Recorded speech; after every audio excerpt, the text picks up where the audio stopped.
आप देख रहे हैं गुत्थी। क्या कोई बदले की साजिश रचने के लिए 5 साल का वक्त ले सकता है?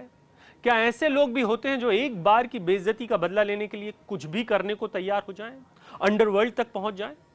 आपने ऐसे किस्से अब तक सुने होंगे, लेकिन अब हम आपको दिखा रहे हैं एक ऐसे शख्स की कहानी जो 5 साल से किसी को मारने की प्लानिंग कर रहा था।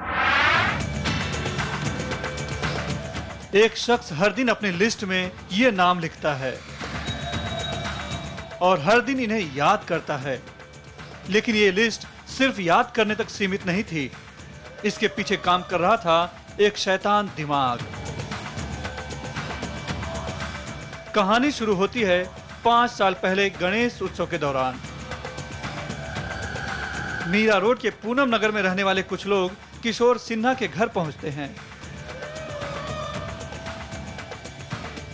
चंदा चाहते हैं। क्या है? गणपति का चंदा। हम लोग सब बेवड़ा पी जाता है, काहे का गणपति का चंदा?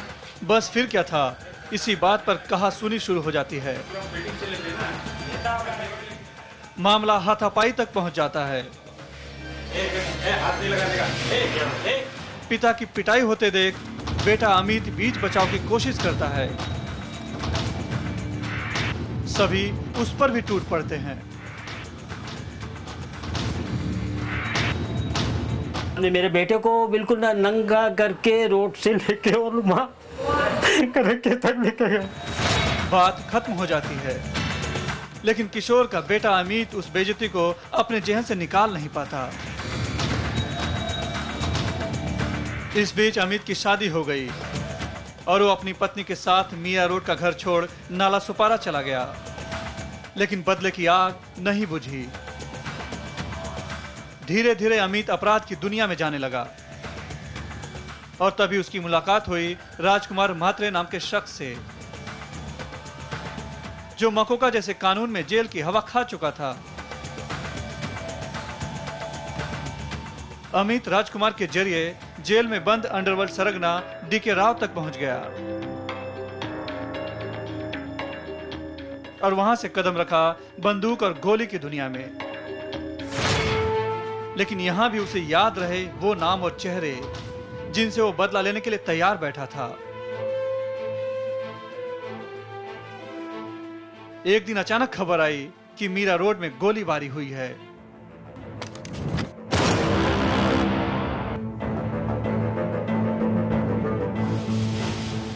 गोली रोहित छेड़ा नामक शख्स पर चली थी।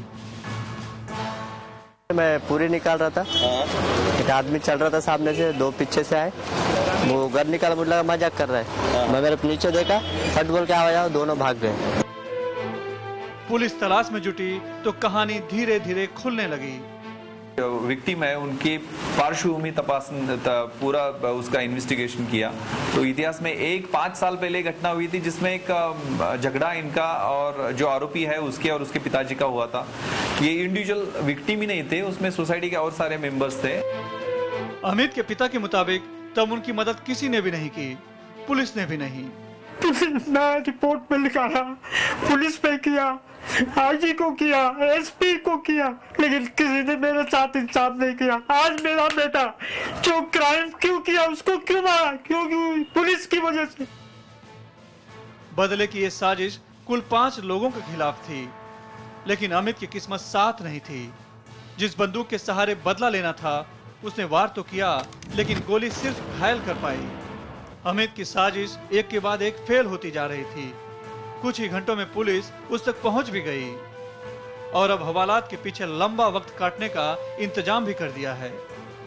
अमित के पास से उस चोरी की गाड़ी को भी बरामद कर लिया गया है जिसका इस्तेमाल वारदात के लिए किया गया था।